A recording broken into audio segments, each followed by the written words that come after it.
Good afternoon, everybody, and welcome to the Toon Review for our first show of the day, which is, of course, the transfer show and latest news.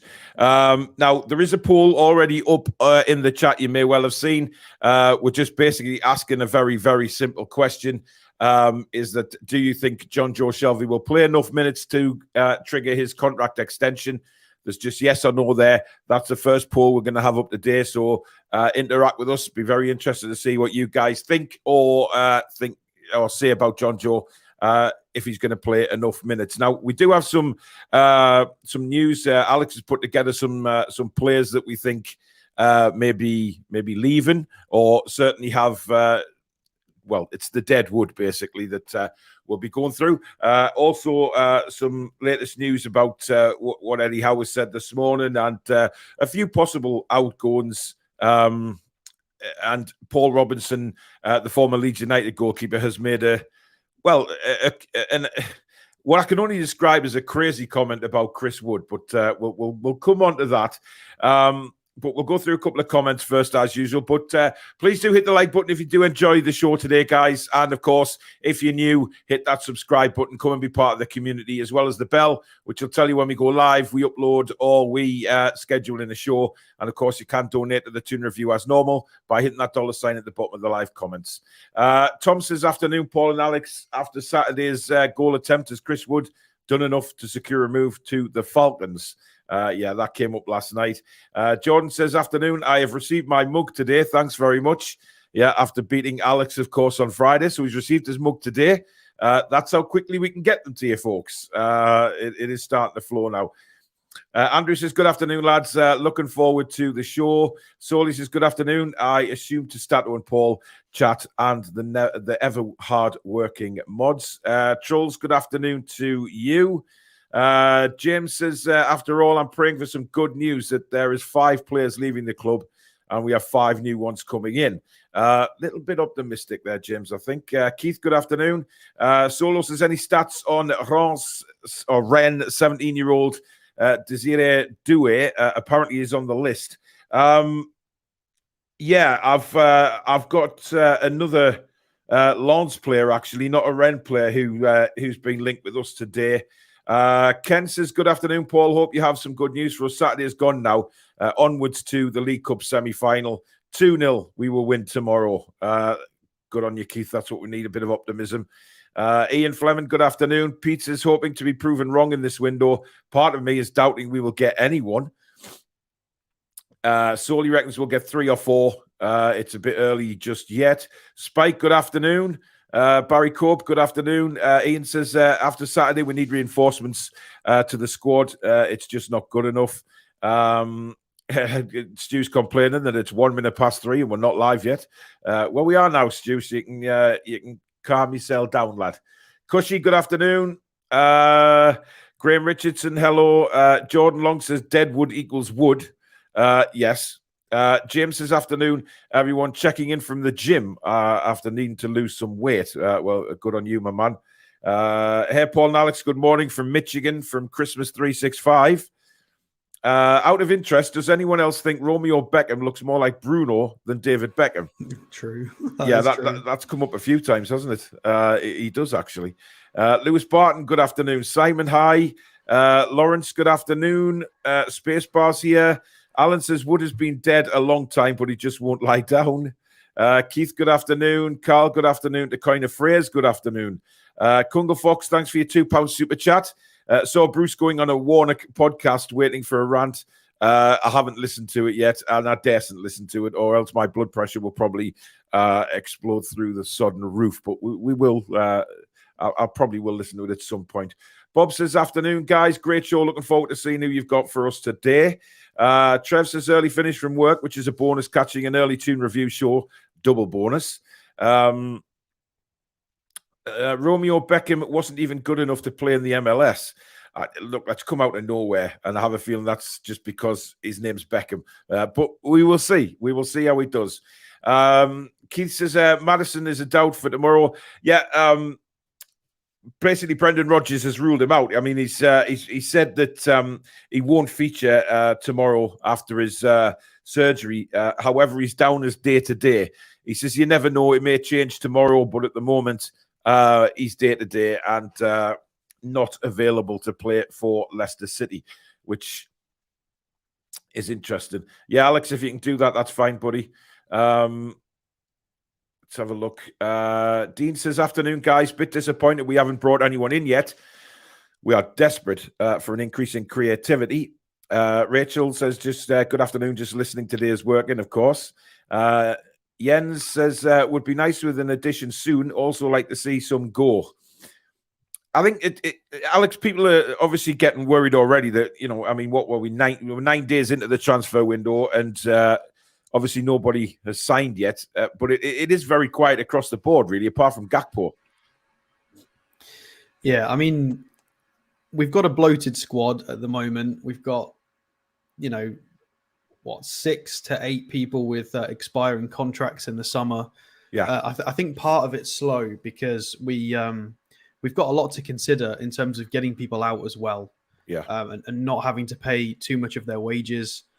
We've also got the obviously the FFP constraints, and we've got as far as we're aware as the fans, we don't know what's lined up for revenue and sponsorships yet. So possibly they've got something in the works, possibly not yet. Yeah. So it's tricky to balance things. It's the same thing we've heard in previous years, that January is a tougher window, and it is. We don't want to get fleeced. As I said since day one, I'm happy we're taking this approach where we're not going to pay an inflated price, because as soon as we drop, because I think 60 mil was a fair price for Isak, considering there was a lot of 70 to 80 floating around. But as soon as we go and pay 20, 30 mil over value, that's it. We've ruined our reputation with that then, and we're just going to get fleeced for everybody. Whereas now we're building a reputation of playing hardball, and we're trying to get the right deals with the right mentality for a good price. Indeed. Mother Stato is in the house. Good afternoon, Mrs. Mrs. Stato, or Mother Stato, as I guess we need to call her. Julie J, good afternoon to you. Two Scoops, good afternoon. Cushy says Wood couldn't make a crossbar. Spacebar says I won't listen to it because it has 2 bell ends on it, not just one today. That'll be Neil Warnock and Steve Bruce, of course. JT Dunk says afternoon, Paul and Alex and everyone else here today. Hope you're well. Good afternoon to Jock. How are you doing with the electric car, Paul? Really good, thank you. Loving it. Keith says, any news on Maddison? Seem to have gone off the boil lately. Well, I suppose that's gone off the boil simply because of his injury. Now, we all thought it was a little bit of pie in the sky when Brendan Rodgers did say that he was going to have to go for surgery. It's not the case. He obviously did, and it's day to day. I mean, do you think... I mean, I was pretty convinced, Alex, certainly through December, that Maddison was going to be a number one target. Do you think he still is? No, I don't now. I wasn't 100% convinced it'd be January anyway. I was unsure about that, and now just with the price, they've been trying to increase the price since the summer, which makes no sense. And I just think we've got to be careful. Yeah, I think with the way the squad is at the moment, we just need to. I think we need to prioritize sort of a backup for Kieran Trippier and just trying to fill the squad out carefully in the right places before we go and drop 50, 60 million on somebody like that. We'll see, but you never know. It's tough to call. Yeah. Now, obviously, we've got the preview show tonight, guys, at 8 o'clock, so don't miss that. But just to let you know that Eddie Howe has vowed to go full strength tomorrow against Leicester City. He said because obviously there's a good break between the two games, therefore players could be back. He's unsure about ASM. Wilson should be back, and Pope and Shah should also play. So ASM's the only sort of doubt at the minute, but he says he's recovered from his illness. It's just now dependent on fatigue. Well, he posted that Snapchat story yesterday morning saying he was fine. He posted that from the gym, so presumably if he's well enough to train in the gym, then that's a good sign. Exactly. So we do go full strength tomorrow, which we thought we would. I didn't think Eddie Howe would risk not going full strength tomorrow. Simon says, I've got to remind myself this is a rebuilding project and it's going to take time. The starting 11 is very good. The second 11 isn't strong enough, but a lot of these lads are a hangover from the Ashley era. Trevor says, hi, everyone. Hope you're all well. Feeling yuck today with my bloods all over the place. Chin up, Trev. Hopefully we'll cheer you up on the show. Afternoon, Rick. Solly says, spot on stat. Or Chelsea is what everyone expected from us, paying whatever is needed. Whereas the Newcastle board paying only the right price. And exactly. Lawrence is predicting 3 players to come. Hopefully got a better chance to focus on it in the week between Fulham and Palace. I think one might be someone we've not been linked with yet. Well, that's happened numerous times, of course, because of, Dan Byrne came out of the blue, didn't he? Certainly, I think a couple of others did that we weren't actually linked with. And that just goes to prove that you never know what's going on behind the scenes. You don't know what discussions are taking place. Mm-hmm. I mean, we were linked with Adam Webster originally, and then we got Dan Byrne. So yeah, absolutely. So I think he must have come in and just said, hey, I want to go to Newcastle. I'm a Geordie. Let me go instead of Webster. Yes, Gareth Bale has just announced his retirement from football. I think he actually retired 3 years ago, to be honest. But there you go. Paul, have you ever thought of doing vocoder work? I think you'd be amazing at vocoder. What's vocoder? Does he mean voiceover? Let us know what you mean by that, Christmas, and how I get into whatever that is. Sensible Monica says, win tomorrow and we will ultimately benefit from Saturday's result. 2-0 to us and we march on. Tony says, the FA Cup is so old-fashioned. The Carabao Boo Cup is where it's at. Yeah, suddenly our attention is to the Carabao. Is there any truth in Rodgers saying there's 6 to 7 out of contract in the summer that can be sold now? I think Leicester have got quite a lot that's up for contracts up, Alex.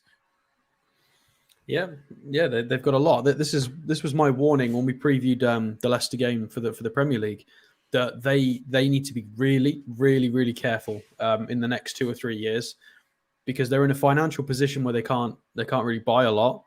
I think they left it a little bit too late to sort of go through their rebuild. Yeah. So some of the players that they brought in just haven't quite worked as well as they hoped, like Ndidi and Boubacar Samari and players of that ilk.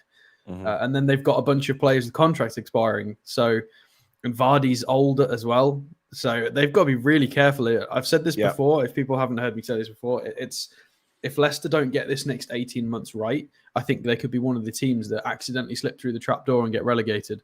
Because they're not going to have Tielemans and Maddison and Vardy, and they're not going to have those players in 18 months, potentially. So unless they get the recruitment spot on, they could be in trouble.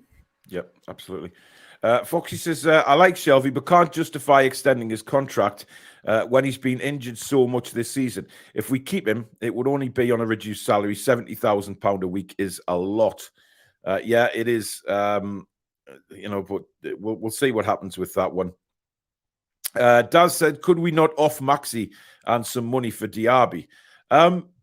Look, I don't know why people think that Diaby is going to come in and just be, up to speed straight away. I mean, the thing is, everybody's wanting to offload Maxi, and I just don't get it.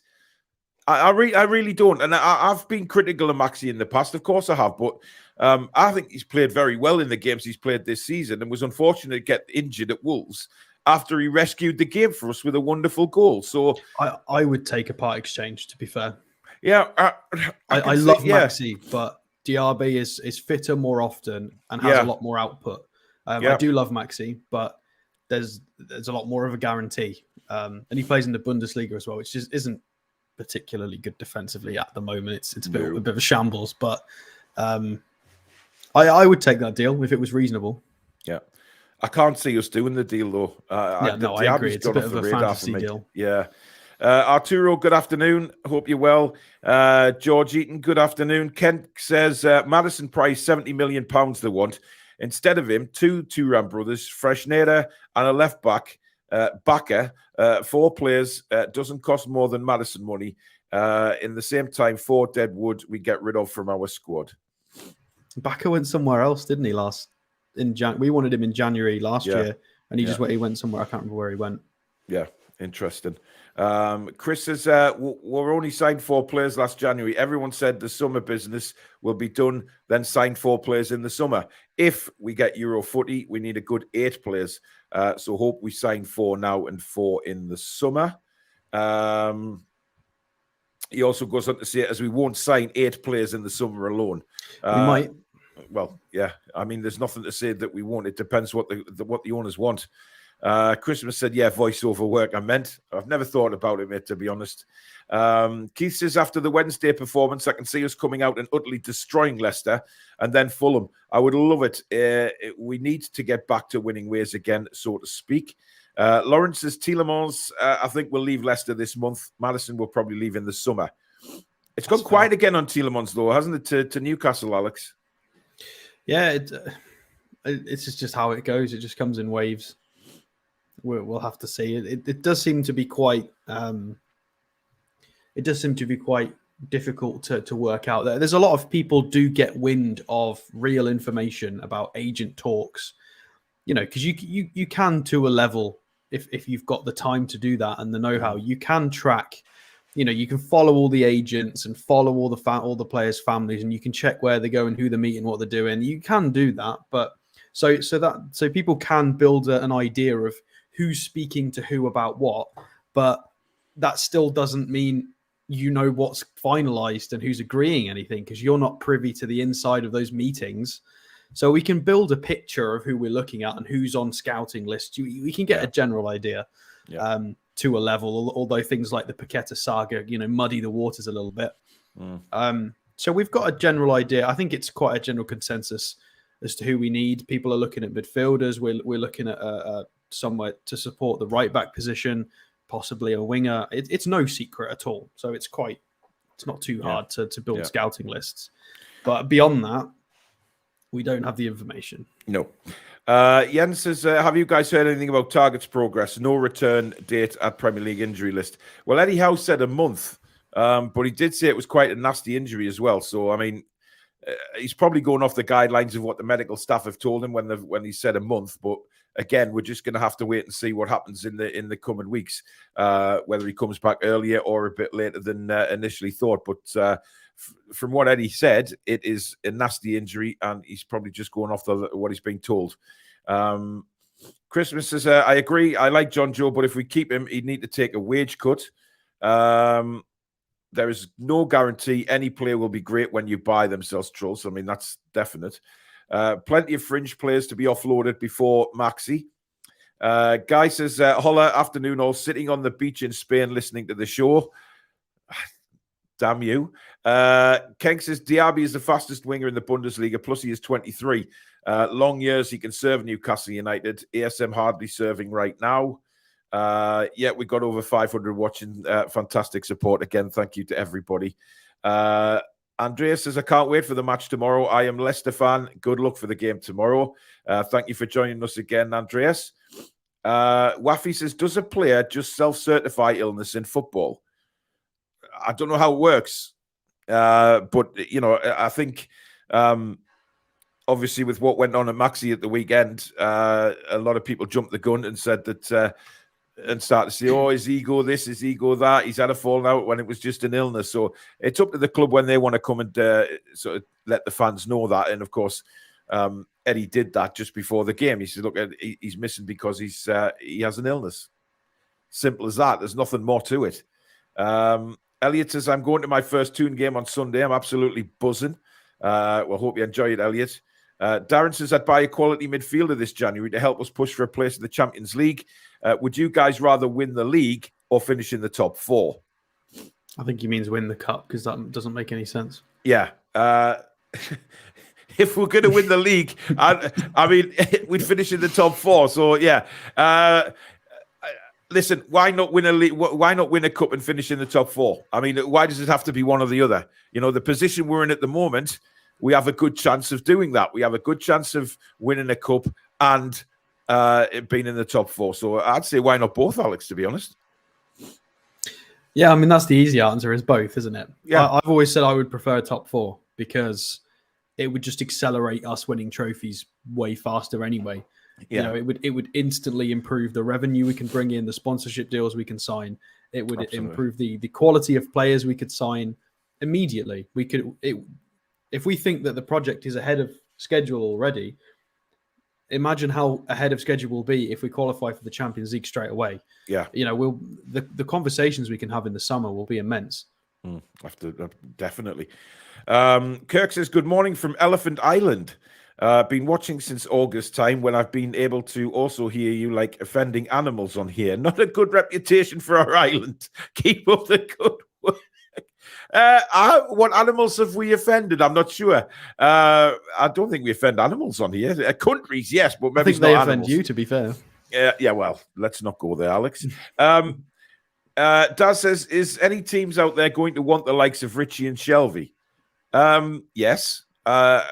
I don't see why anyone wouldn't want to take Matt Ritchie. Obviously not Premier League team. We're talking lower down the list now, but Ritchie's still got something to offer a lower league team. I mean, we do know he's made it quite public that, you know, he'd love to sort of play at Portsmouth at some time in his career. So whether that takes out Shelvey, I mean, look, he's been unlucky with injuries at the minute, but listen, since Eddie Howe's been at the club, Shelvey's played really well for me. And has still got a lot to offer, whether it be Newcastle United or somebody else. But you know, it's going to be. Let's have a look at the poll actually while we're on, and we'll see what the crack is with this. So we put out saying that, do you think Shelvey will play enough minutes to trigger a contract extension? 33% of you said yes, and 67% said no. So that is very interesting. So that's Shelvey out in June 2023, then, according to viewers. So I can put that on the list. Yeah. So I'm compiling all of the out of contract players and how much wages that's going to save us. But we'll talk about that a bit later. Interesting. Yeah. Cushy says too many agents trying to make too much money for them and holding up transfers. I wouldn't be surprised. We know we've had agent problems in the past with Mr. Eki Teki, but we've moved on from that. Lewis was shite against Wednesday, but I still think Eddie could turn him into a beast, as he's still quite young and looked promising at Norwich. Don't know what's happened to him. Well, he was bruised at one stage, wasn't he? Let's be fair. You know, so a lot of players need to recover from that, I guess. Tony says, if we get into Europe, which is likely, we're going to need 4 quality wingers. Well, 4? Interesting. Leicester seemingly have 8 players injured, or is Rodgers playing games? Well, look, Eddie plays the games, so all managers play the games. So listen, whatever the team is, we'll know an hour before kickoff tomorrow. Simple as that. You know, we can predict, we can say this or that. You just don't know. Football Matter says, I love Moussa Diaby, but who knows what's going on with that. Logan says, afternoon, lads. I'd be happy with 3 signings this January. Also get some of these championship players sitting on the bench out of this club. Not good enough. Michael says, I don't know what you all see in ASM. Should have offloaded him to Spurs when we had the chance. Alex says, would you like to reply to that one? I mean, if you can't see it, you can't see it. That's not my fault. The potential's there for all to see, and he's just entering his peak age. And I've said this before. I think it would be a shame to not let him try and reach his potential in his peak years with us, because it would be so frustrating if we sold him off to a Wolves or someone else, and then he bangs in 15 goals. I would be so annoyed.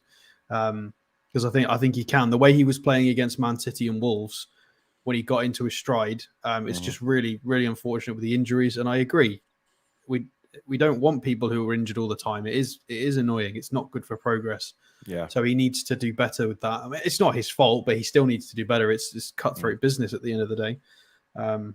But you know, and we wouldn't even have the takeover without him. Let's be honest. Without him, we would have gone into the championship. We wouldn't have been taken over, and we wouldn't be where we are now. So, you know, and he arguably could have jumped ship 1-2 years before the takeover. There was interest, and he wanted to stay. So, yep. Foxy says, why is ASM hated so much by parts of our fan base? No other player gets the same treatment as him. If he's not in the squad, all types of rumours. Any other player out the squad is completely silent. I agree with that, Foxy. I have no idea. Wilson was out with an illness a couple of weeks ago. Nobody turned around and said, he's had a massive bust up with Eddie Howe, or his ego is too big for the club and all of this. But Maxi, it's different. And I don't know why that is, Alex. I don't know. It's been like this forever. It has, to be fair. And I've been branded some sort of defensive person in for his name, and I don't quite. It wasn't the label I was going for. I was just trying to be quite neutral and call it as I saw it. And people just go for him. I don't get it. I really don't get it. As Foxy said, I think there's half a dozen, maybe close to 10 players that are all should go before him. It's just bizarre. Yep, I agree with that. David says, I think there's a lot more going on in Maxi's life than anyone knows, to be honest. He hasn't seemed focused for a while, but still shouldn't be offloaded based on rumours. What do you mean he hasn't been focused for a while? What does that mean? He trains. He posts that he's ready. He loves the club. Let's go for a big 2023. In what world is that not for? I just don't understand it. I don't get it. I must be hearing other things. I'm so lost. Well, Christmas says he doesn't know if Maxi has a future here. Look, these players, these sort of enigmas, if you like, these kind of players, they're always going to be talking points in any club. When you get the flair players, and suddenly they have a few injuries, and then it starts in, is he committed? Is he not? It's crazy. The only thing that would make sense to me is the injury thing. I can work with that if we're taking the point of view that maybe he's not fit enough to be impactful in the squad. I can't defend that. That's a fair point. But the other stuff, I just don't get at all. But the thing is, I mean, people are saying, if he's feeling a bit down, or maybe injuries can impact players mentally. If they keep getting these injuries which force them out for 3 or 4 games at a time, it's annoying for the players as well. They'd rather be on the pitch playing football, I'm sure of it. And the same for Maxi. So there's a couple of examples that completely disprove everything that most people have said. Everybody ages ago was where they were all saying that he was annoyed because Bruno had got the limelight and all of this nonsense. And I'm pretty sure there was an interview recently where Maxi came out. I can't remember if it was Maxi or Bruno. I think Bruno said it and said he was really good friends with Maxi and he helped him straight away. And they were really close when Bruno first came to the club, which is the complete polar opposite to what everybody was making up, saying, Max is sulking because Bruno's here and he's really good. And they were really good friends and he was helping him a lot. So that's quashed. And then not long ago, Maxi posted about, was it Turami posted about how he'd love his mate to come and play for us because it'd be great. It doesn't sound like a man not focused or not wanting to do well for the club. Nothing that is posted or said by him or the club lines up with any of this rumor nonsense. None of it. None of it makes sense. Yeah. Speaking of rumors, Stephen says a particular channel backtracked on today's In the Know signings. They backtracked on Maxi, but said how would lie to the press. Well, isn't that really nice? I mean, saying that our manager would lie to the press. I mean, that's a really nice thing to say about Eddie Howe. But funny because Mendy hasn't been mentioned anywhere. Strange that. Solly says it's 3 games to win a cup, but I would take top 4 above the cup. I saw an interesting video with TalkSport and Simon Jordan. Saw the bigger picture for me. It pushes us on at least 24 months. That's what you mentioned, Alex, about getting in the Champions League. It does. Many people commenting saying about... we'd be sacrificing the cup now, but it would speed up challenging for the other cups way quicker. Yeah. More mentions of Gareth Bale retiring. Football Matters says we're linked to a South Korean central attacking midfielder. I've never heard. I don't know that one, so if you could name him, that would be lovely. Yeah. I can add him onto my list. Yep. Toon Lad says, I'm not overly upset about the FA Cup loss to Sheffield Wednesday. I don't believe we have the squad depth to compete on 3 fronts, hence the team fielded by King Eddie. Well, a few people have said that. Tony says Shelby was underrated last season. He was great. I thought he was as well. I thought his fitness was superb. James says, didn't realize there was a show. I am now 20 minutes behind. That's why you've got to have them notification bells on, James. Hopefully, Eddie will only bring in players who don't rock the boat. Shelby wants to end his career here. I like that. Yeah, I mean, he's been here a long time, John Joe, and why not? Why not? Devon says, I'd love to keep John Joe, but it all comes down to keeping him fit. Nick says, afternoon, lads. Any more news of our report interested in Kone? A great show, as always. Nothing on Kone at all. Keith says, how old is Wood? You think we will offload him or just let him slip out of the squad until he retires? Look, Chris Wood, a few people have also commented, and I'm not sure whether it was you or Billy at the weekend made a point of this, Alex, is that when he missed that chance against Sheffield Wednesday, you want to see more anger from him. You want to see some kind of emotion. Instead of just looking up to the heavens, you want to see him angry with himself, and you just never see that when he misses these chances. He put his hands on his face, and he looked more bothered by that than he's done from previous misses, which... But I don't think it was I agree with what you mean about anger. Some players, they miss and they get angry and they're like, oh, right, head down. Score the next one. Up. Yeah. Whereas he put his head in his hands as if to say, oh, they're going to crucify me for this one. Yeah, we are. That was awful. He knew it wasn't good enough. He knew what was coming. He's on Twitter, he's on Instagram. I'm sure he reads these things. We want him to do well in the black and white shirt, but there's only so much patience we can have. Guys, we've got over 700 watching, which is incredible for an afternoon show. Thank you so much. If you are enjoying the show, please hit the like button. And also, if you're new to the channel, please subscribe. It is free to do so. And also the bell, which will let you know when we upload, go live, or record a video. Thank you very much for watching this afternoon. It is incredible viewing figures. Right, who's this guy? Kudus Mohammed, or is it Mohammed Kudus? I think it's Mohammed Kudus, isn't it? Yeah, that would make more sense. So I think this guy was linked a few days ago, but we haven't quite got around to reviewing him yet. Interesting player. He is a left-footed forward. Can play out wide, but a lot of the times I've seen him, he's played centrally. If anybody watched Ghana in the World Cup, he got a couple of goals in the World Cup, played really well, really well, actually. Ghana weren't too bad. I did say it was left-footed. I can't remember. He's left-footed. Is important. Plays in the Eredivisie for Ajax with some good output. 5 goals from 6 XG, so he's underperforming in theory. Considering he's only played 500 minutes, that's not bad. A goal every 100 minutes is just sort of a round per match, isn't it? And in the Champions League, so nearly 500 minutes in the Champions League, and has absolutely dominated that with 4 goals and 3 assists. I believe he actually scored against Liverpool like a few months ago. I think it was probably back in September or something like that. And if we his age profile as well is very good at 22. Yeah. And if we scroll down, so right before we get carried away, because he's in the Eredivisie. We went through this last week with when it says men's next state competitions. So this is not being compared to the top 5 leagues in Europe. This is being compared to the Conference League. It's being compared to things like the Brazilian top league, the Eredivisie, the Championship. So it's comparing it to 8 different leagues that are of comparable standard. So it's not comparing them to like Premier League players or Champions League performances.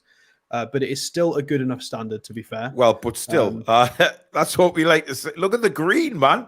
It's like a beautiful, lush springtime on that screen right there. It is indeed. And he's being compared to good players. I mean, for example, Gonçalo Ramos for Benfica, the Portuguese league is being counted as an inferior league. It's not in the top 5, so it will be part of this next 8.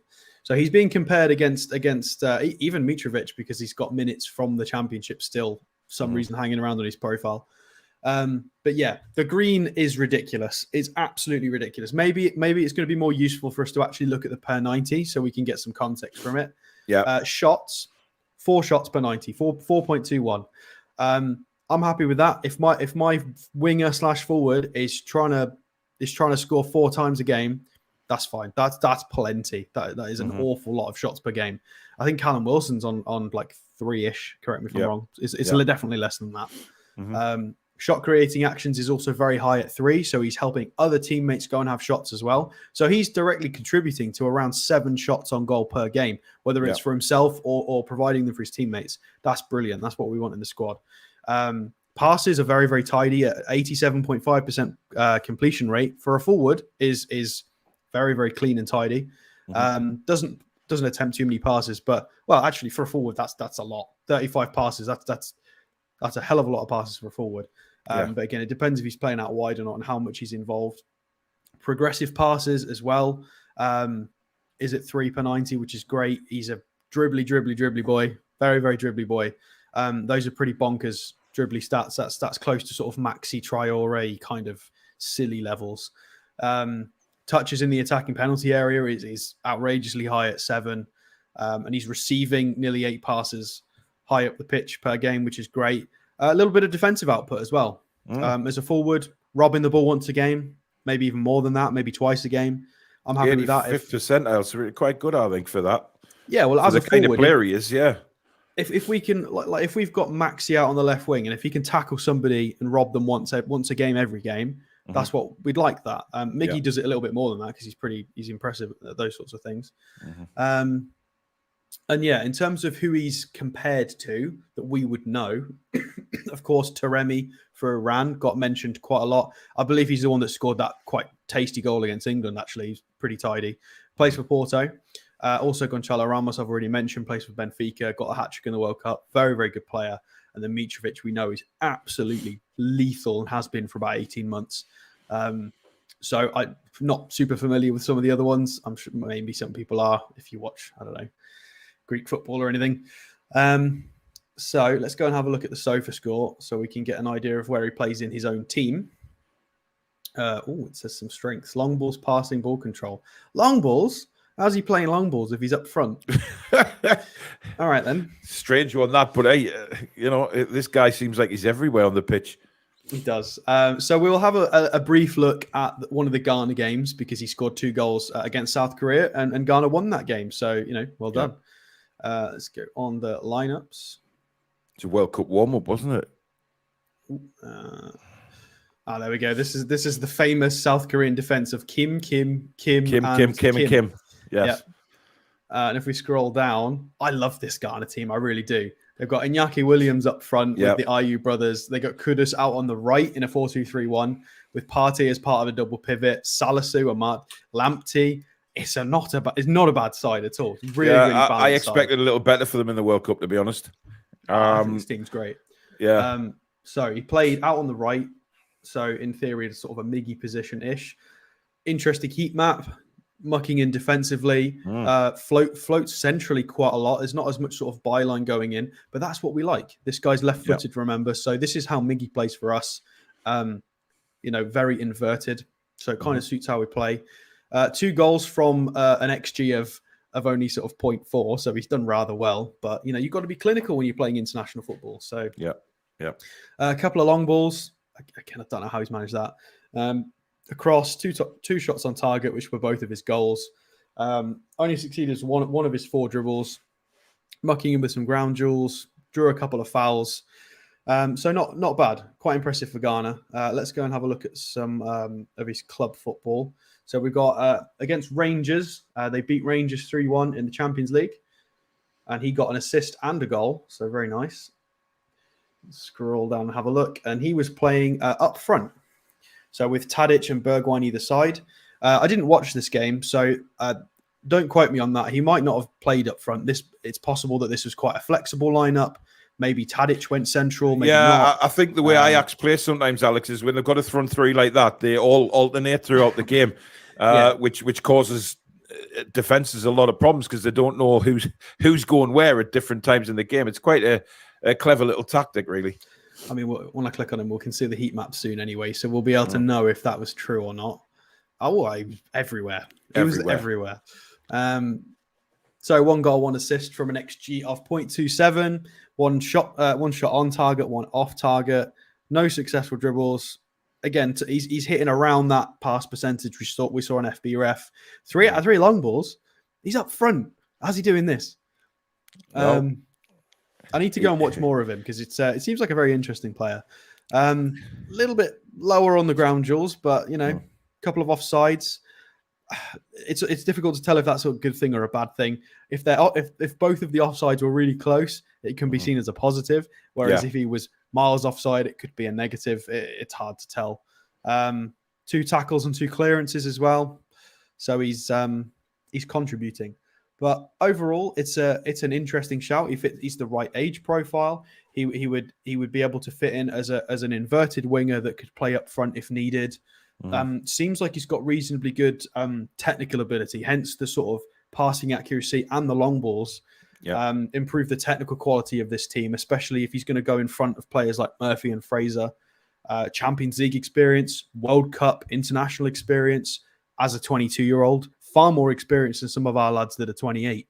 And this kid's 6 years younger. So I like. Well, I watch a lot of, as you know, I watch a lot of Eredivisie, and this guy, I'd love in a black and white shirt. I really would. There's no wage here, but I would imagine at Ajax it's quite low, so it'll be under 20,000. They're not the massive wages that other leagues pay, but this guy is a player, Alex, and like I said before, the 3 of them can alternate up front a lot of the time. The majority of the time, I have to say, Tadic is the main one in the middle, but that's what I thought. Yeah, they do swap over quite often, and it causes defenses all sorts of problems because, like I say, when they're playing the through balls, they don't know which player is going to go where, and it does cause them all sorts of issues. But I think he's going to cost a lot of money to get him. He's contracted until the summer of 2025. Yeah. I mean, I don't think we've been very strongly linked with him. It's just been some loose links, so I wouldn't get too excited. He's been linked with Man U, Liverpool, Arsenal, Tottenham. He's been linked with everyone. The usual. Yeah. But I think Ajax may hang on to him till at least the summer, just to see what happens. But listen, it could be one for now. It could be one for the future. But he's definitely a player I'd love to see in black and white. Kieran says he still wants to see Maxi moved over to the right to play with Trips, and Miggy would be good competition for him if we get in a decent left wing like Thuram. Look, I don't know. I think Eddie likes Maxi out on the left because he can cut in. But one thing Maxi needs to improve on, as do a lot of the team, by the way, and not just Maxi, is the finishing. That really needs addressing. And to be fair, Eddie Howe, he has addressed that this morning. He has actually come out and said that the finishing, needs to be much, much better. He's very disappointed with the finishing from the team, actually. He said he's obviously not going to bring out certain players. But one, the Lens player that I was talking about earlier on is the defender Kevin Danso. According to French media, Newcastle United could be interested in him. He will cost around £35 million. He's kept Mbappe quiet the other week when Lens beat PSG. I think they beat them 3-1 and had a tremendous game. But this is only French media. He's 24-year-old defender. So that one could be on the radar as well. We'll see in the coming weeks. Now, what I do want to talk about is, I mentioned before, former Leeds goalkeeper Paul Robinson was talking about Chris Wood, and he's urged his former team to go and sign him. Now, this is what he actually said, Alex, and I think you'll find this quite funny. He says he claims that Leeds need to spend money on a decent striker and not someone who will only get 6 to 8 goals a year. Go for someone like Chris Wood. And I'm quoting him there. So basically, he thinks that Chris Wood isn't a player who will only get 6 to 8 goals a season. He thinks he's somebody that you can rely on for many more than that if he's played up front. He said because Leeds haven't got an out-and-out striker at the minute because, Bamford is injured so much, and he reckons that, they should go absolutely full board for Chris Wood. Well, unless Leeds are planning on winning 6 to 8 penalties a season, I wouldn't count on that. I mean, I'm baffled. I'm absolutely baffled by that. Shows he doesn't watch us. That's all it shows. Quite clearly. I mean, just seeing that just because he's playing, well, he has been playing on quite a regular basis, does not mean that he's going to get you more than 6 to 8 It's one goals. of those situations, it's armchair merchants, people who only watch the Big Six. There'll be a lot of people out there that haven't watched a lot of us and that just remember him from Burnley being quite competent. And if he's basing his opinion on that, then it makes sense. Right. What did you want for the final poll, Alex? Those players? Who did they want out first? It's in the side chat. You've got poll 1 and poll 2. All right. Okay. So we'll do poll 1 first. Just let me get that set up. I mean, I don't agree with all of these, but we've got essentially. So I've gone through the squad list, and these are players that viewers, along with us, have talked about as deadwood. I've included players like Sean Longstaff in here, even though I like Sean Longstaff and I'm happy to keep him for the remainder of his contract. But there are people who say they don't. So fair enough, we'll include him. So we're including everybody. We're excluding players that are out of contract in the summer because they're gone anyway.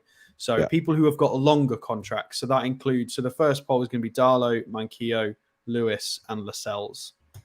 And then we've got another 4 for the second poll. Yeah, I'm just finishing typing it up. Lewis and Lascelles. Okay, that poll is now up and live, so go and get voting, guys, and we'll come back to that shortly and see who we are going for in that one. Ab says, I hope War Flags do an ASM tribute. We need to show them our support. I think they've already done one on Maxi, didn't they, last season, if I do recall? They did, I'm pretty sure. Because there's pictures of him in front of it, isn't there? Yeah. Albie says, Maxi is one of our top players. There's at least 8 players go before him, in my opinion. Can we get rid of the deadwood before we discuss ASM? Absolutely. Keith says ASM is vital to us. We miss him when he's not on. When he's not on it, yes, he still needs to work on his game, but there's no one better for running at the opposition. He's scary, says Keith. Yeah. Marcus says, guys, you know why Maxi gets this hate? Well, please explain. I'd love to know. Stephen says it's because Maxi rolls around like a child, so people question his attitude. That being said, no one had a go at Wood the other day when he had the day off, even though he was on the pitch. Wood did get it. Omar says he would rather have top 4 than any Cubs personally. Interesting. Kenk says we have 10 players, deadwood, in our squad, plus the next 18 months. Pope, Trippier, Dan Burn, Shelby, Cher, Wilson. They're all going to be 32, 33. We're going to need to replace them too. We need 16 players in 18 months, according to Kenk. Well, Nick Pope I would take out of that because goalkeepers are very different when it comes to their age. Goalkeepers really come into their prime around 32, 33, if I'm totally honest. They're still playing, they can play on to around 38. Player-wise, yes, Dan Burn will be getting older. Trippier, obviously, we know. Cher and Wilson, yes, they will get... Oh, listen, it's fact of life. Everyone gets older, and these guys will in time, so we will need to replace them at some point. Steve says ASM is getting re-educated by Eddie to become a more team player rather than having to do everything as he's had to do pre-Eddie coming. Yep. Is Isak going to be available 75 minutes tomorrow night? I wouldn't have thought so. I think Wilson will start the game tomorrow night, but we'll discuss that tonight, Geordie lad, in the match preview, which is at 8 o'clock tonight, guys. Guy says ASM is a frustrating player to watch. Moments of brilliance. Don't like the antics when he goes down. Well, neither do I, but to be honest, flair players, all the flair players do that for some reason. They feel the need to go down and wave the hands around and things like that, but it's Miggy does it as well. I want Frodo Fraser out and Murphy before any Maximin, says Stephen. Yeah, it's all quiet on Fraser, isn't it, Alex? We haven't. Nothing's really been said on Ryan Fraser, has there? Nothing at all. Gets away with it. I've been trying to point this out since the back end of last season. He had a small positive stint, and the people that are applying this logic to Maxi and Shelby about injuries not available when they play, is it enough? Why is Ryan Fraser getting off scot-free in all of this? He's 28 years old. He's in his prime. He's not old. He's not Matt Ritchie's age. He's 28 years old, and he doesn't play. And when he does, he's too slow, and he doesn't impact the game. At least Murphy's been useful in certain games. Fair enough, he's gone a bit off the boil considerably recently, but he had a period where he was quite useful and was part of the reason we got points. Fraser's not done that at all this season. And Fraser is, where is he on my list? He's contracted until June 2025, which is a while. He's on 38 grand a week. What if he's not really good enough to be playing? Matt Ritchie started this cup game. Where's Ryan Fraser?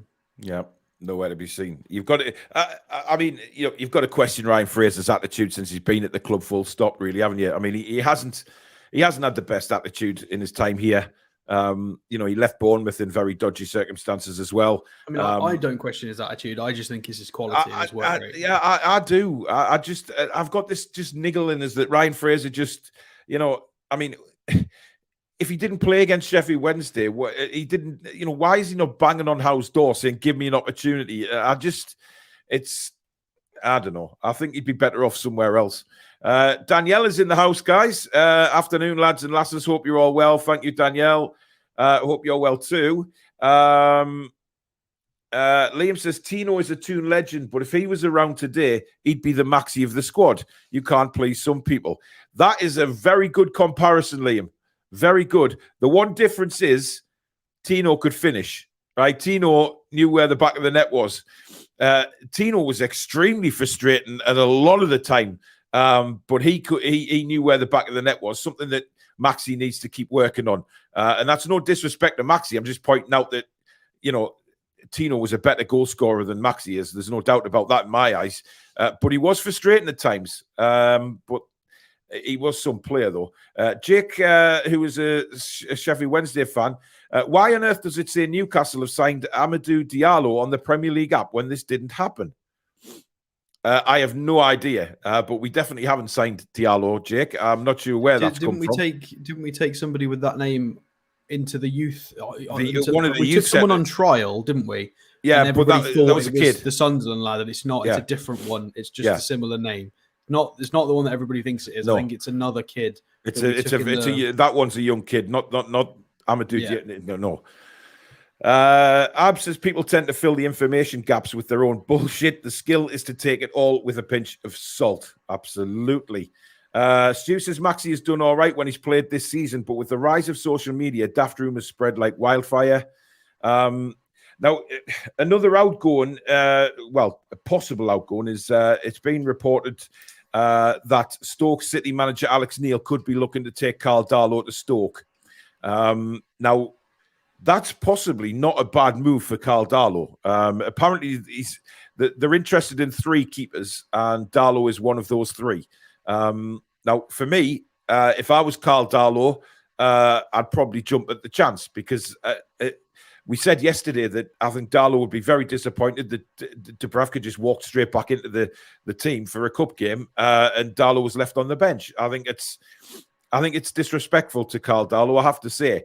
Now, if I was Darlow and there was an opportunity, he has been mentioned with Middlesbrough as well and Stoke. I think Stoke would be quite a good move for him, Alex. Well, I'm more interested in what we get out of it than him. But yeah, I'd like him to be happy and successful, I guess. But he's contracted until 2025 and he's on 30 grand a week, which is not particularly cheap. I would rather we had the money because if Eddie wants Dubravka as a 2, then, I'd be quite happy to have Pope, Dubravka and a youth player. We need to try and, make some room. We've got so many we've got so many players going to be leaving. We could do with the additional wage budget and additional squad space to try and bring in some better quality players like further up the pitch. There's no reason we can't have 2 senior goalkeepers and a youth player. I know that some clubs like to have lots, but we've had too many goalkeepers in recent seasons. We need to cull that a little bit. Yeah, absolutely. Danielle says, I'll be buzzing tomorrow when we batter Leicester and smash straight into the semis. Absolutely. Are you going to the game, Danielle? Let me know if you and Lee are going, because obviously Stato's coming up as well, so let me know. Maxi seems like a selfish diver who refuses to defend. A lower quality Ben Arthur. but with a better attitude than him. I disagree with that. I think Maxi's doing a lot to improve his game defensively. Yes, he didn't come on till late against who was it the other day? It was Arsenal, wasn't it? Arsenal, yeah. But listen, he still got back and helped out. He was doing that job. He barely went forward at all because he knew he had to stay back. Peters is still replaying Trippier's first time side foot volley through the ball over and over again. Yeah, it hasn't been mentioned. I'm incredibly annoyed that hasn't been mentioned more because it was superb. It really was. Julie J says, I read something earlier, probably more BS than Daniel Levy is after oil money, supposed to be meeting the owners of PSG in regard to investing. Jabba Dabba Doo says, any player have good and bad games. The fans need to stick by our players, and the plastic fans F off. Yeah, I mean, I understand that, Jabba, but, with regards to Chris Wood, I think a lot of fans actually have tried to stick by him, and Saturday just tipped them over the edge, to be honest. But I understand what you mean about other players. Realistically, with Chris Wood, if you put us back 18 months when we're relegation scrapping, is he good enough in a relegation scrap? He scored 2 goals, both penalties. He's missing everything. He's not somebody you can rely on at all. He wouldn't. If we didn't have all of these new exceptional players, he would be getting much less service than he is now. We would be down if we were in a relegation fight with our old players with him up front. He wouldn't have scored some of the goals that like Hosselu was scoring and anybody. I think we'd go through the trapdoor with him if we didn't have any of these competent players. Lawrence says that South Korean player is Lee Kang-gin. Now, is it Kang-gin or Kan-gin? Because I know that sometimes it's sort of 3 words, isn't it? The surname, Kang-gin. Alex will check it out. He says, I think I signed him for us on FIFA 19. Magpie in Essex says he's called Lee King-in. Well, there you go, Alex. That's it's one for you, buddy. I don't know. Julie says, I don't get why anyone wants ASM to leave. I know it's crazy. Jens says, I think ASM gets stick for his theatrics, sitting on the pitch, limping and so on. He is and has been integral to our productivity, so cut him some slack. Well said, Jens. Well said.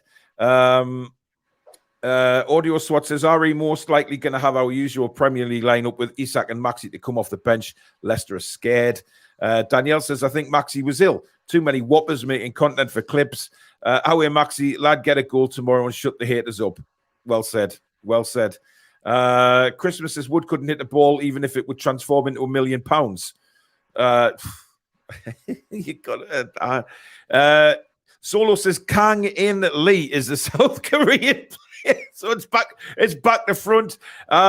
Football Matters puts the same name down, says he plays for Mallorca at the minute.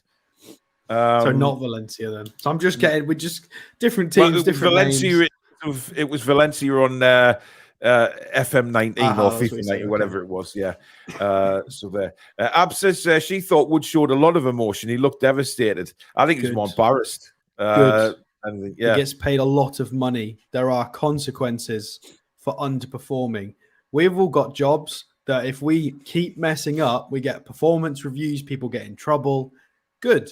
He should be devastated. It's what he trains day in, day out to at least put them on target. As I said in the review, if the goalkeeper saves that, it's not as bad. He's got to hit the target at least. Yeah. The minimum is hit the target. Yeah, absolutely. Paul Sales says it's time for Wood to go. Jordy Ladd says, is John Joe going to get in our starting 11 though? Because Willock, Bruno and Longstaff are all ahead of him at the moment. Personally, get him off the wage bill. We are struggling for midfielders. When Willock had cramp, we didn't have anybody to bring on. We had to shuffle people around. We don't have midfielders. We're really, really light in midfielders. You need depth. Yeah. You can't just have what we've got. It's not enough. Absolutely. Kungle Fox makes a good point. Facts. Wilson looks like he wants to throttle someone when he misses. The 2-0 win over Arsenal last season, especially, he was fuming. Yeah, that's more like it. Callum Wilson misses an opportunity. He roughs up the defenders. He gets stuck in. You don't see that from Chris Wood. You don't see Chris Wood putting himself about like Callum does. It just doesn't happen. Audio Sweat says, I also can't wait to see our full-strength team for the first time this season and Bruno linking up with Isak. Yeah, I'm really excited about that. Jabba Dabba Doo says, I heard Kane wants to sign for us. Nah. Who said that? Dear me, how? Right, before we look at the other player we've got for you, we'll have a look at the poll results because I'm interested to see what people have said on here. Out of so the first part of this was who do you want out the door first? We had Darlow, Manquillo, Lewis, and Lascelles. Lascelles has won that one with 37% of the votes. Jamal Lewis, 34%, Darlow, 18%, and Manquillo with only 11% of the votes. So was it Lascelles, Lewis, Darlow? And then Manquillo. Yeah. Okay, so Lascelles has won that. Interesting. I don't think the club are going to agree with you or us, unfortunately, because he is the club captain.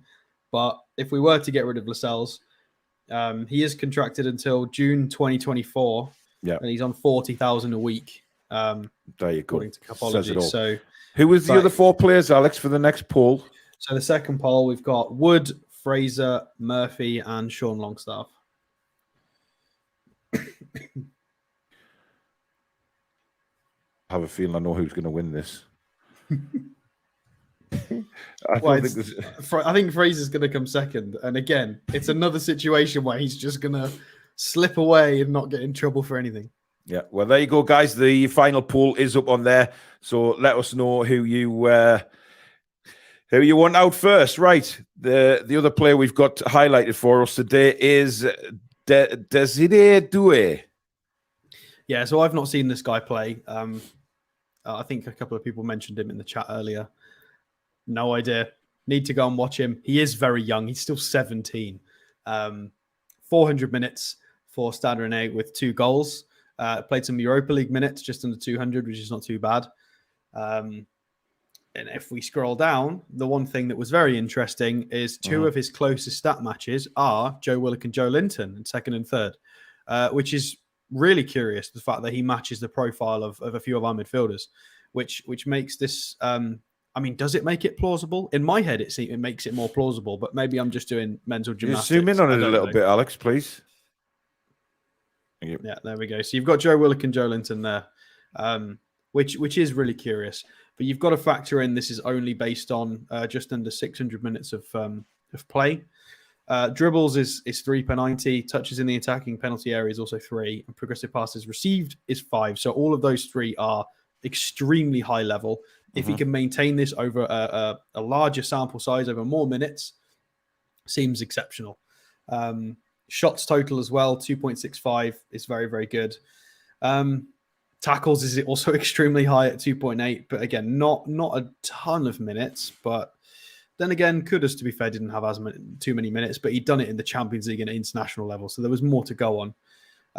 But it is worth remembering that this kid is 17, and there's some really nice stat matches on here with Conor Gallagher, Ramsey, Dwight McNeil. I know he doesn't score, but he plays quite well. And Joe Linton and Willock again. So, and if we have a look at the club, not really played. He's not played since, the 3rd of November. So, yeah, he's been on the bench in the last 2 Ligue 1 games.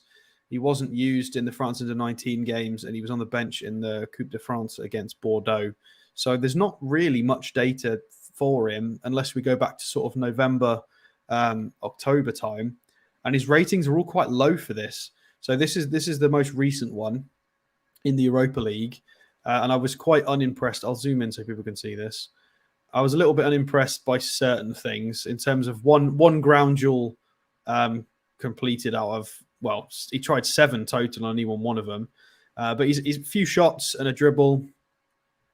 Again, he only played 27 minutes, though, so I think that maybe needs to be factored in, that he was trying to really, really get involved into the game. So three starts. He's been part of 11 games, so only averaging 37 minutes a game. So theoretically, it's quite hard to get yourself too involved. And he came on for, if I scroll down, where are they? He came on, where is he? There he is. For Beauregard on 63 minutes. So I'm not sure where he will have played in this game. So he replaced their right midfielder. So yeah, Joe Rodon's there. Oh, God, what's he doing there? Strange. God, you learn all sorts when you just look through SofaScore. It's crazy. You do indeed. So is he a forward? Is he a winger? Is he a right midfielder? Not 100% sure. It doesn't even say what foot he is. Again, he's 17, so there's not a lot of data. Yeah, I don't think he's. I don't think he's certainly going to be bought to be anywhere near the first team. And to be honest, at the minute, yeah, so this is one of those players that you have to be part of an organization or a club to really understand, because you've got all the data. You can go and have a look at the data of how he's playing in different competitions and even the youth competitions, and then you can actually send real scouts out to go and watch this kid. Whereas there's not really a lot for us to go on. So I will. He's on my list, so I'll keep an eye. If he makes any appearances this month, maybe he makes 2 or 3 appearances, we can get a bit more data on him, and then we can give you a better insight. Yeah. Next time we review him, if his name comes back around. But he does look very, very promising. That the stat profile and the spread is very nice, and I think it's really interesting the fact that he matches Joe Willock and Joe Linton as well. That's a bit spooky. Yeah. Interesting, but I do think he's certainly one for the future. But like Alex said, he'll keep an eye on him and see where he goes. Now, another bit of news, a little bit of obviously upsetting news came over from the weekend about the overcrowding at Hillsborough with the Newcastle fans in the Leppens Lane end. Obviously, we know what's happened with that ground in the past, and there's a lot of Hillsborough. The Liverpool side of from the Hillsborough disaster have made lots of comments on social media that lessons don't seem to have been learned, and that the upgrades to the ground haven't been as good as they should have. And obviously, I know Tom, he was there at the weekend, and he mentioned that he felt very uncomfortable inside the ground before going through the barriers when they were searched and everything like that. There was not so much a crush, but it was very much overcrowded. And it did. A lot of other fans who were there have actually come out and said they were a little bit worried about what was going on. Now the FA have turned around and said they're going to be investigating it. They've come out and said they will be investigating the overcrowding at Hillsborough at the weekend in the Leppens Lane end. Now, Alex, it happened a long time ago, the Hillsborough disaster. We're now in 2023. Surely, certainly a club like Sheffield Wednesday and the ground they have, the size of the ground, it should really be up to date, shouldn't it? Yes, it should be. But again, it's a question of whose money and where does the money come from. It's you've got to remember that Sheffield Wednesday got relegated, but again, this is something that they could have fixed in the last few decades, not just in recent seasons. They've only just been relegated. Yeah, I mean, what do you do? What do you do? Do the FA or do a different body sort of demand, okay, that this needs to be at this standard, or you need to submit some designs that we will approve because it's a special case? Or I don't. And again, I'm not a lawyer. I'm sure there's a lot of legal loopholes. Can they even do that? They might not legally be allowed to do that. It's a very complicated issue, but I'm sure we'd all agree that we'd just prefer it was safer, and hopefully that the people that know more about it can just get it done. I mean, this is where the FA come into it, though, Alex. If they've had so many comments from, certainly from Newcastle side of things, that there's a lot of fans complained. Now, surely the FA, they need to go and look at this situation and say to Sheffield Wednesday, look, this is unsafe, or take some health and safety advisors in with them and say this is unsafe, and until this gets resolved, this part of the ground does not open, because you're taking a risk. If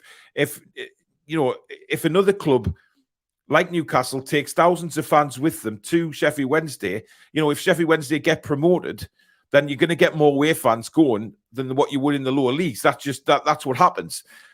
You're going to get the same problem. And, it gets to be more and more dangerous the more this happens. So surely the FA have got to go and say, look, enough's enough. We've had health and safety inspectors look at this situation. This A, B, and C need resolving now. Until that happens, we can't let you open this part of the ground. It's unsafe. It's too many ifs and buts with that. I agree with you. It should be at a standard, but there's too many ifs and buts. Who pays for it and how? And then you've got well, it's up to the club to pay for it until they can't. They don't open that part of the ground. I would agree. But if there are stingy people in terms of at the club or connected to the club that then are a bit malicious and say, right, well, you need to then go and check every other ground in the league, and we want the same standard of inspection, and they all need to adhere to all this as well. And it could start to get really ugly and really messy and really petty very quickly. I do agree that it should just be safe. They should just sort it out. But trying to figure out who's to blame and who should pay and who should inspect and all of this, it does start to get really messy very quickly. So I'm not knowledgeable enough about it to offer a solution, but I do agree that something needs to be done to make it safer. Well, Tom obviously was there. He says, I think the main problems are in the tunnels leading to seats in the lower section. I was in the upper, and that was bad enough.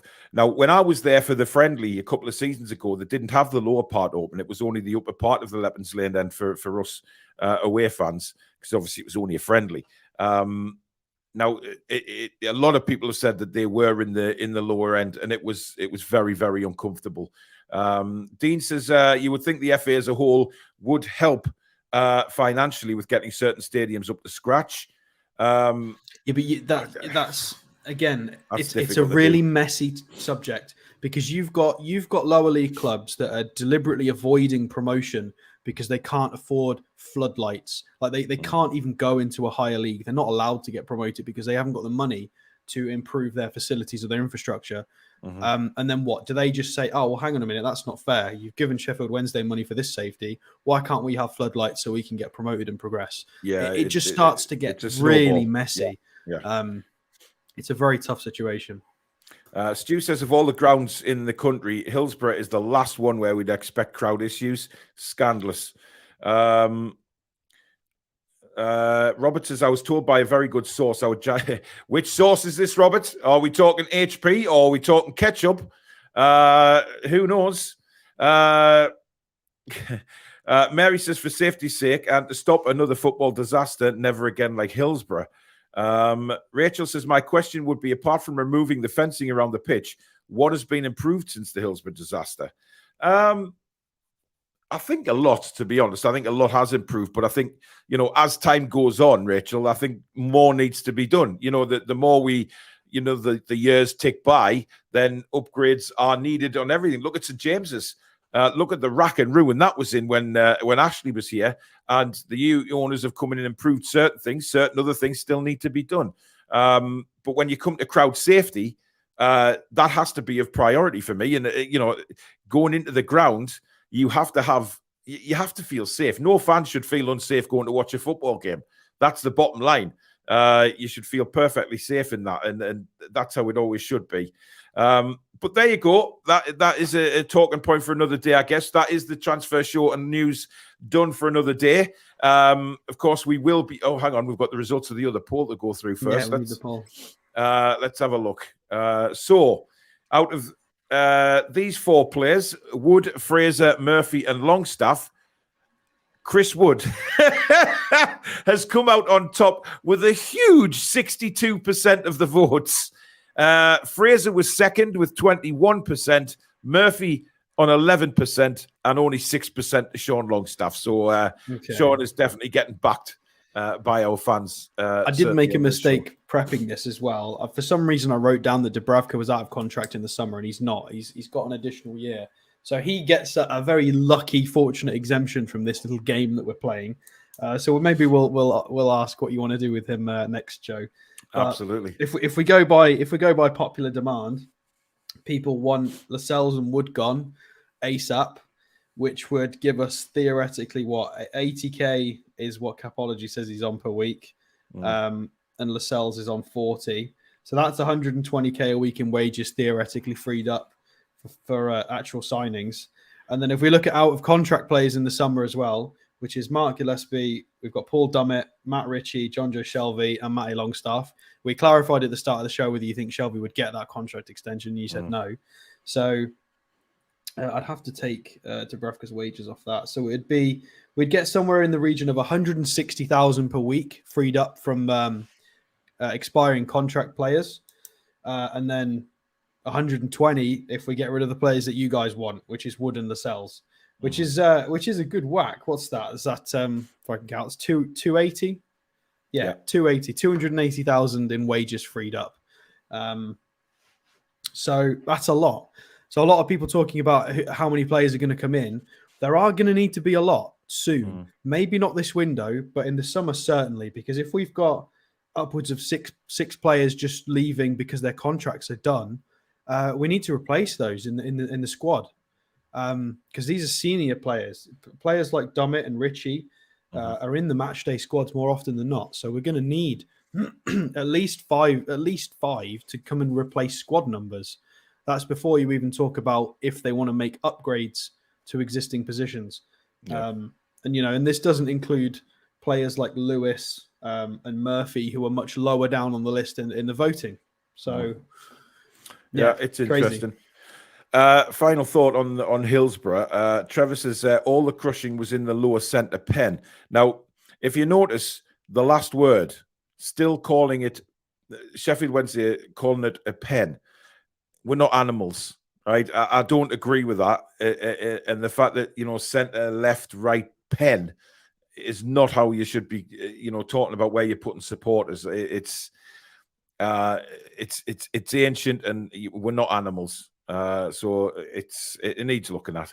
But that is it for today. We will be back tonight with the Newcastle United Leicester preview. Me, Alex, and Billy Bob Coleman will be back for that. So don't forget to join us at 8 o'clock tonight. Really looking forward to that. And if there's any more news comes out regarding transfers or any news from the club itself, we will bring it to you right here on the Toon Review. Remember, we only discuss things that are from the club. We only confirm things that have been confirmed by the club. You will never get sort of clickbait or anything on here. We give you the facts, and that's it. Thank you very much for watching. Thank you very much to the Super Chatters, new members, and of course, everybody out there who's watched. Thank you to the mods. Once again, fantastic work. Alex, thank you for your company. And you guys out there, thank you so much for joining us today. And we will see you again at 8 p.m. Enjoy the rest of your afternoon, guys. Take care.